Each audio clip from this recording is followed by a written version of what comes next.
کو بیواؤں کو لنگر تقسیم کیا جاتا ہے. غربا کو بولیے غربا کو لنگر دیا جاتا ہے. تو ان ساری چیزوں میں سے آپ بتائیں, آج کسی مولوی سے فتویٰ نہیں لیتے, آج مولویوں والا دروازہ بند کر دو. عاشقو ذرا تم مجھے بتاؤ, کیا قرآن کریم کی تلاوت کرنا یہ غلط ہے؟ بولیے ذرا اونچا بولیے. حضور کی نعت پڑھنا, اگر نعت پڑھنا غلط ہے تو اللہ نے خود حضور کی نعتیں پڑھی ہیں قرآن میں جا بجا.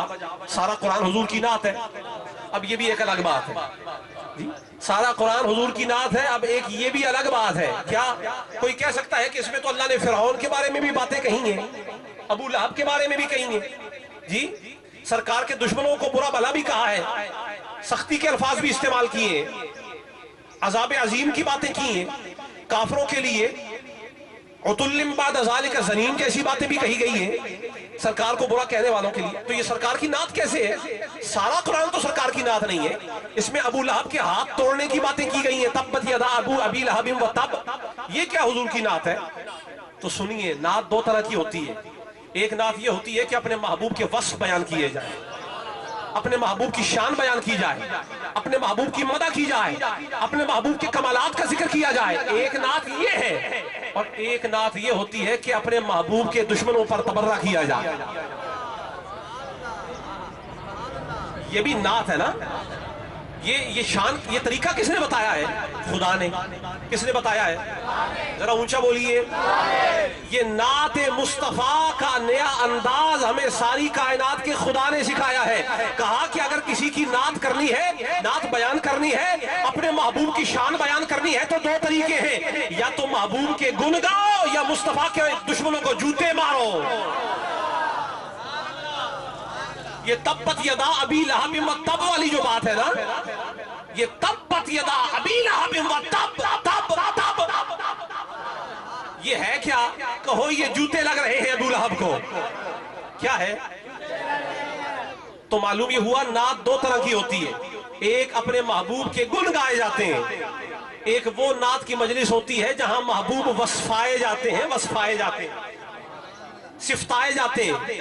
اور ایک نعت کی مجلس وہ بھی ہوتی ہے کہ جہاں مصطفیٰ کے دشمنوں کو جوتے لگائے جاتے ہیں. اب کوئی کہہ سکتا ہے یہ تو بڑی سخت بات آپ نے کہہ دی, یہ تو متشدد لوگوں کی بات ہے. نہیں, متشدد لوگوں کی بات نہیں ہے. یہ قرآن میں اللہ خود فرماتا ہے, محمد الرسول اللہ والذین معہ اشداء علی الکفار رحماء بینہم. میرے مصطفیٰ, میرا محمد, میرا پیارا, میرا بھیجا ہوا کملی والا, واللیل کی زلفوں والا, والضحیٰ جیسے مکھڑے والا, اور تک تک کے بخشوانے والا, اور والذین معہ, اور جو اس کے ساتھ معیت والے ہیں. کون ہے؟ کہو صدیق اکبر, عمر فاروق, عثمان غنی, حیدر کرار, حضرت مقداد, سلمان فارسی, عمار بن یاسر, ابو موسیٰ اشعری, جی 1,24,000 صحابہ. والذین معہ اشداء علی الکفار, یہ کافروں پر شدت کرنے والے, کافروں پر بولیے, کافروں پر رحماء بینہم, اور آپس میں رحم کرنے والے, آپس میں نرمی کرنے والے, آپس میں. تو معلوم یہ ہوا یہی تو مومنوں کی شان ہے, نرمی بھی کرتے ہیں, سختی بھی کرتے ہیں. تو اگر میں اپنی اس خطاب میں کوئی نرم بات کہہ دوں تو سمجھ لیں یہ بھی صحابہ کی شان ہے, ہم نے انہی سے سیکھی ہے, ان کی جوتوں کا صدقہ. اور اگر کوئی سخت بات کہہ دیں تو یہ بھی سمجھ لیں یہ بھی سرکار کے دیوانوں کی شان ہے, کہ جب محبوب پر کوئی انگشت تنقید کی اٹھاتا ہے تو کبھی دیوانے پیار سے جواب دیتے ہیں اور کبھی پھٹکار سے جواب دیتے ہیں. یہ سرکار کے دیوانوں کی شان ہے. تو جب میں نے کہا نا 40ویں میں تلاوت, اب آپ بولیں گے کیا تلاوت غلط ہے؟ نعت غلط ہے؟ اولیاء کے مناقب غلط ہے؟ دعا کرنا غلط ہے؟ ذکر کرنا غلط ہے؟ کھڑے ہو کر سلام مصطفیٰ پر پڑھنا غلط ہے؟ بعض لوگ سلام کو بھی برا کہتے ہیں. میں صرف ایک اشارہ کر رہا ہوں, ہمارا عام درجے کا مومن, عام درجے کا, چھوٹے درجے کا, کم تر درجے کا فوت ہو جائے, آپ اسے قبرستان میں دفنا دیتے ہیں. جی دفناتے ہیں کہ نہیں دفناتے؟ جب دفنا چکتے ہیں نا ایک دن کے بعد یا 2 دن کے بعد، سال بعد، 2 سال بعد جب آپ قبرستان میں جاتے ہیں تو کیا کہتے ہیں؟ کیا کہتے ہیں؟ یا اہل القبور، اے قبروں والو تم پر سلام ہو۔ کیا کہتے ہیں؟ تم پر سلامتی ہو، یا تم پر سلام ہو، یا دوسرے لفظوں میں میرا خدا تم پر مہربان ہو۔ سلامتی اسی پر ہے نا جس پر خدا مہربان ہے۔ تم پر سلامتی ہو، تو آپ کس کو کہہ رہے ہیں؟ عام مومن کو۔ کس کو؟ ذرا آپ کو بلند بولنا پڑے گا، کس کو کہہ رہے ہیں؟ ایک عام درجے کا، میرے اور آپ جیسا فوت ہو جائے، قبر میں دفنا دیتے ہو اور دوسرے دن جا کر کہتے ہو تم پر سلام ہو، تو عام درجے کے مومن پر روز سلام کرتے ہو تو نبیوں کے امام پر سلام کیوں نہیں ہو سکتا ہے؟ نعرہ تکبیر، نعرہ رسالت، نعرہ حیدری، نعرہ غوثیہ، حضرت پیر سید عبدالمجید محبوب۔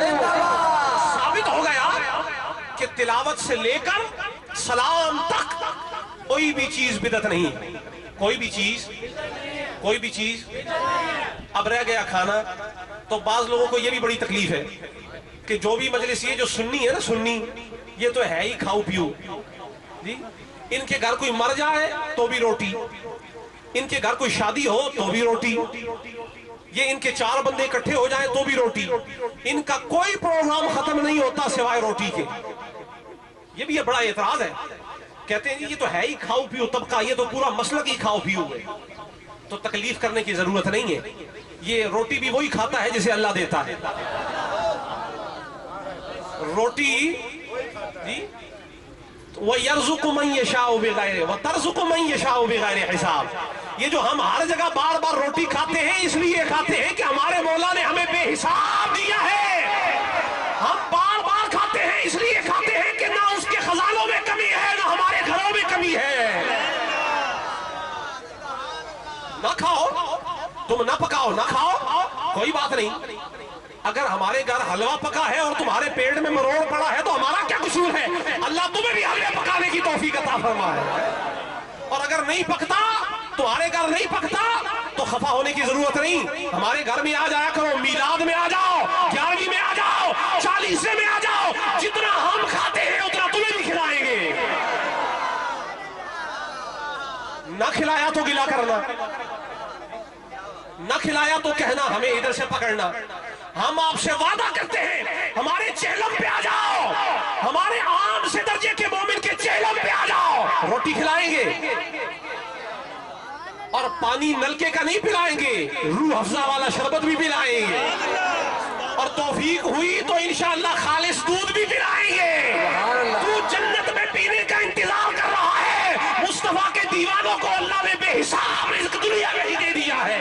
نعرہ تکبیر، نعرہ رسالت، نعرہ حیدری، جیوے جیوے، جیوے جیوے، جیوے جیوے، جیوے